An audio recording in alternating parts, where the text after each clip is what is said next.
We're 2 days away from another new year. And did you know that the first recorded people to set New Year resolutions were the ancient Babylonians some 4,000 years ago? This ritual of setting intentions at the top of the year and then struggling to keep them has been an eternal challenge. So today on CityCast Portland, we're helping our fellow Portlanders with something the Babylonians didn't have access to, the latest in the modern psychology of breaking bad habits. We're revisiting a chat I had with Dr. Elliot Berkman, a professor of psychology at the University of Oregon.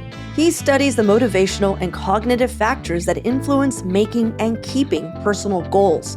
Dr. Berkman is going to give us some advice in becoming a little more resolute in our resolutions. He also has a unique perspective on why, just maybe, we don't need them. It's Monday, December 30th. I'm Claudia Meza, and this is what Portland's talking about. Dr. Berkman, thanks so much for being here. Thanks, Claudia. I appreciate the invite. I'm happy to be here. I feel like this is an age-old question or battle, is how to break habits that you don't want, how to start habits and maintain them, the ones you do want. I'm curious, in your line of work, what are some of the most common bad habits that people want to break in Portland? You know, a lot of habits in Portland are similar to the ones that I hear about all around the country. And in fact, in studies nationwide, the top habits people want to change are things like eating more healthfully, getting more physical activity, maybe getting out of that bad relationship. But specific to Portland, I think Portlanders are a group of people that are really conscious of health and sustainability. Mhm. And so I certainly hear a lot of folks talking about setting goals for physical activity and also setting goals for environmental action, like changing their mode of transport, eating local, or starting to set up their own garden. Because the ones I hear also is like, I don't want to go to the bar as much. We have or I don't want to eat out as much, Mm. which in Portland's like favor and also, I don't know, deficit is that we have a really great dining scene. It's so easy just to go out and eat. Hmm. And also our bar scene is incredible. Do you think that Portland is encouraging us to become alcoholics and spend all our money on eating out?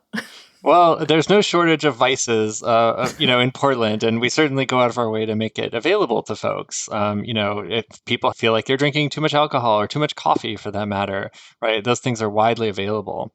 But on the same token, I think restaurants and to some extent bars, local establishments are responsive to people's needs. So for folks that are saying, yeah, I'm less concerned about health and really just want to eat in a sustainable way, there are restaurants where you can go where it's totally local food, and you can sort of have your environmental goals met that way, or try to get out of that habit of eating food that has been shipped across oceans or trucked a million miles to get to your plate. So I think Portland, there's good and bad there, and it all does depend on what your goals are. It's true, and so physical activity could be another example.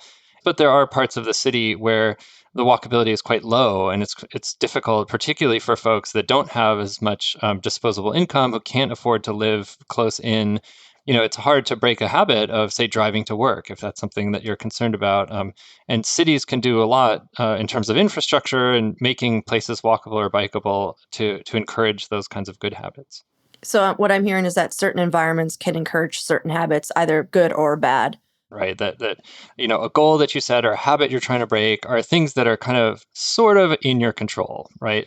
But at the same time, a lot of habits are strongly influenced by our environment and our context and these broader social structures that we're embedded in.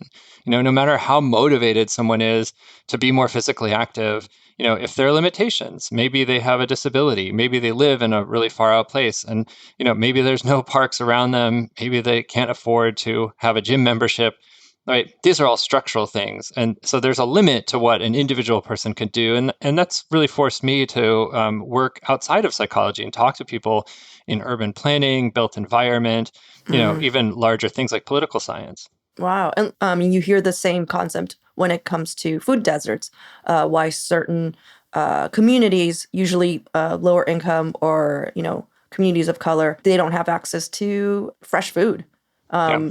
And there's like a liquor store every other block, but there's not a of a market or a grocery store that's selling reasonably priced organic food or just vegetables. Hmm. So, Yep, I mean, exactly right. that makes a lot of sense. So, Yep. aside from these structures that you can't really do much about, why is breaking bad habits still so hard? I mean, if we're talking about like quitting smoking or drinking less, or, why is it still so hard to do so when you just, in your brain, you're just like, I don't want to do that anymore? Like, what?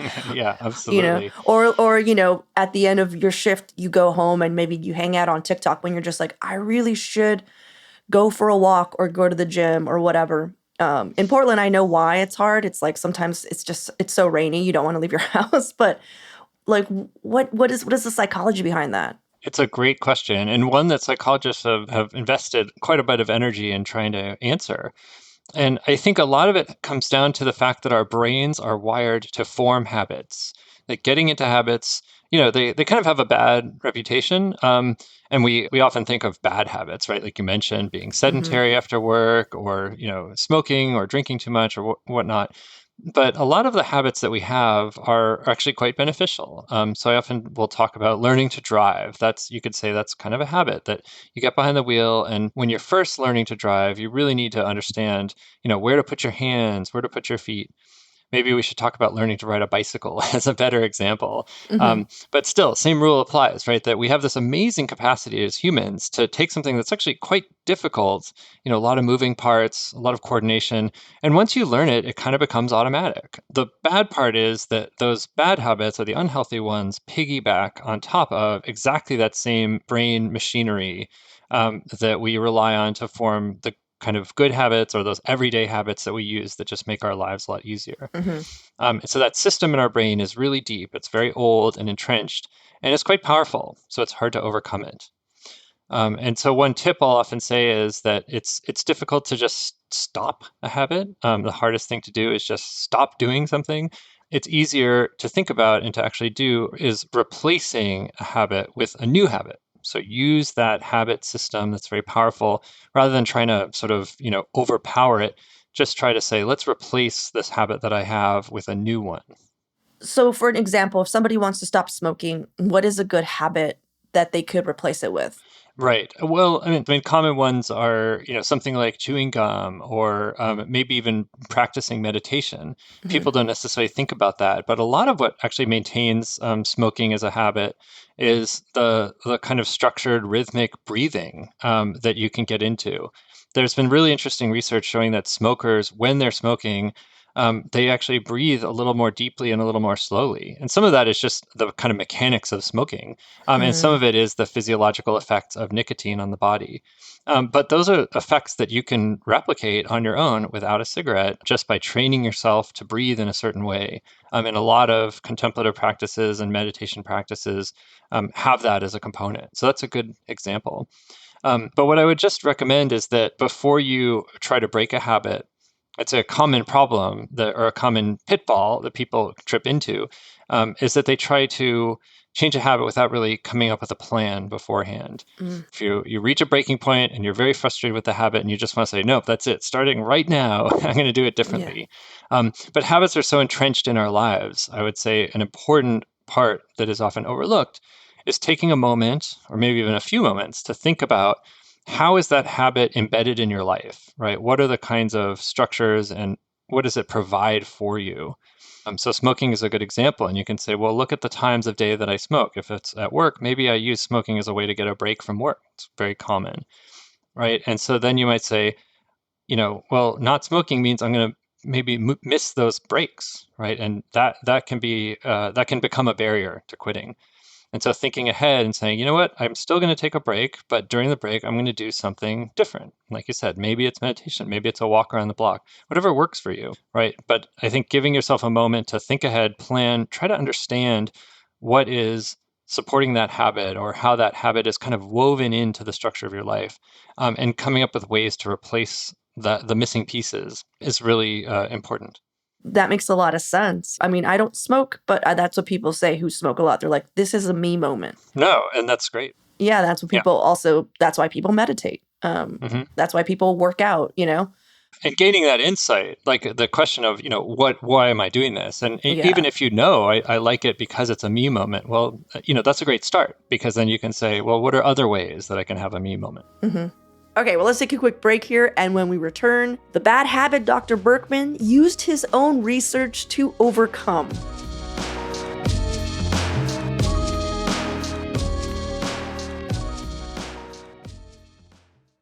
If you're willing to share, was there a bad habit you were able to break? Like, what was the strategy there?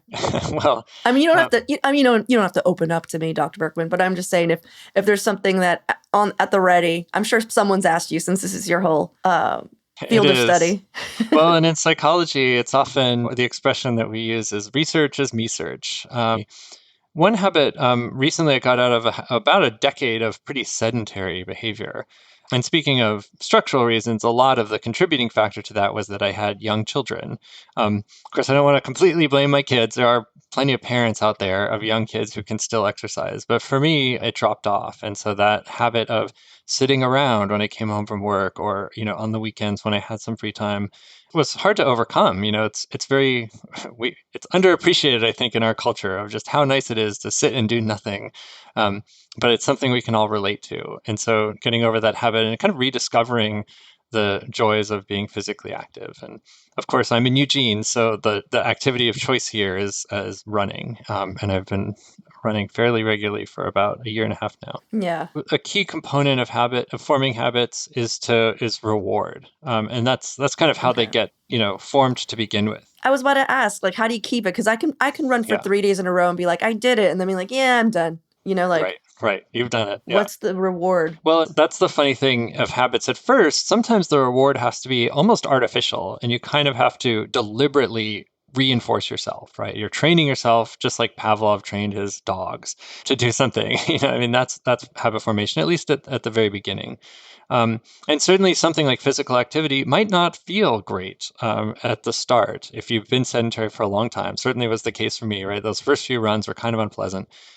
And I had to really reinforce it. There's different strategies people talk about. There's this one strategy people call temptation bundling, where you kind of say, you know, hey, I really want to eat this, tasty piece of candy or some kind of food that you want, right? And say, well, I'm going to hold off. I'm going to let myself eat that, but only when I, go for a run, or only when I do whatever that habit is that I'm trying to build. I see what you're saying. So you kind of bundle it. But eventually, I think trying to reinforce what you're doing based on things that are a little bit deeper than just material rewards, things like thinking about how the habit is really satisfying some kind of inner desire.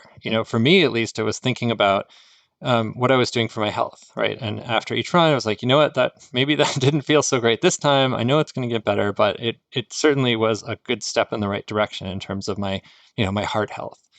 And after a while, it's almost completely automatic. So went on a workout this morning, and it was before my coffee had set in. And honestly, at this point, I don't even remember. I know I had a workout. It was fine. It didn't feel hard. It was just like something I do as part of my day. Yeah, that sounds nice, Dr. Berkman. You're like, yeah, try not to be bitter. Good for you. No, but I think I'm trying to illustrate, like, these are the ways that, but it's true, like, for people who are like running for decades and decades, they'll tell you, like, it would be harder not to run, right? It's just sort of built into the routine. It's just part of their life, and doesn't feel hard. Mm-hmm. Do you recommend any online resources for people who maybe want to see work out like their strategy, in a sense, of how to break a habit or how to start a good one? It's a good question. I mean, I like this idea of rewarding yourself. And so there's various online tools for that. One of them that's kind of funny that I'll tell you about is called Stick, Stickk. It has 2 Ks at the end. Okay. And the trick there is that you actually put some money down, right? And so you say, I have this habit I want to form, or this goal I want to achieve. And you actually give them money, and they take it and put it into a kind of an escrow account. And if you fail, or I should say, if you succeed in your goal, you get the money back. But if you don't, then the money goes towards some charity that you specify that is, something you wouldn't want it to go towards. Right. And so it's kind of the flip side of a reward. It's almost like a punishment. And so the motivation there is you're trying to avoid giving money to this charity that you don't like, going to go to this horrible political candidate or something. Yeah. I'd much rather run.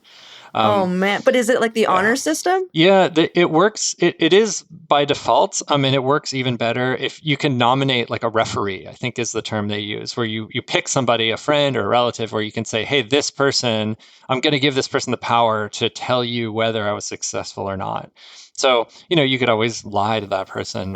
But I think for the most part, people would be honest, and their friend or their partner or whoever would be able to report and say, nope, you know what, Claudia, she didn't get there. Wow. Yep. You mean my ex-friend? Yeah, exactly. Joking. It's really interesting. I'm still not seeing my path here, but maybe I'll figure it out. Well, in the end of the day, your goals are your own. And for some Yeah. people, on the motivational side, I'll have these kinds of conversations where we explore the barriers and we explore the factors that would be really motivating to them. And sometimes people discover, you know what?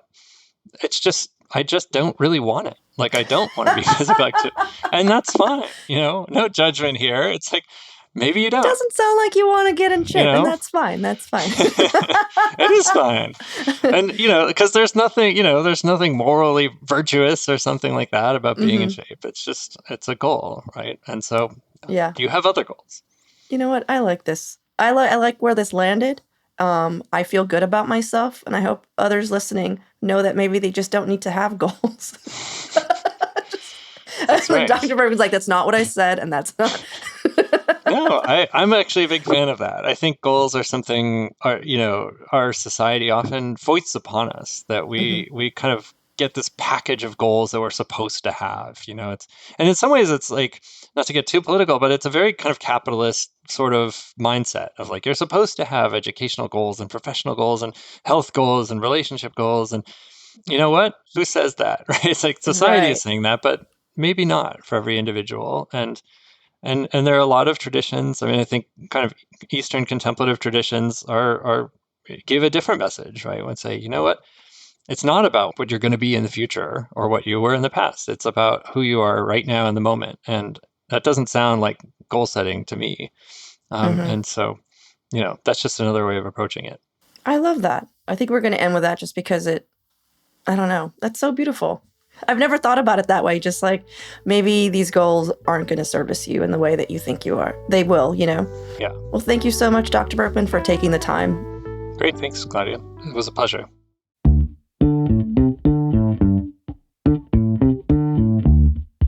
That's all for today here on CityCast Portland. Thank you so much for listening, and thank you for a great year. We hope you all had a good holiday week, and we'll be back January 2nd with new episodes. Our executive producer is John Notarianni. Our producer is Julia Fiaioni. Special shout out to producer Francisco Kilgore for helping us out with our holiday shows. The Hey Portland newsletter editor is Rachel Monahan, and our host is me, Claudia Meza. Original music by Jenny Conley and Stephen Drizos. Additional music by Epidemic Sound and All the Kimonos. We'll be back Thursday morning with more from around the city. Until then, see you at Slim's.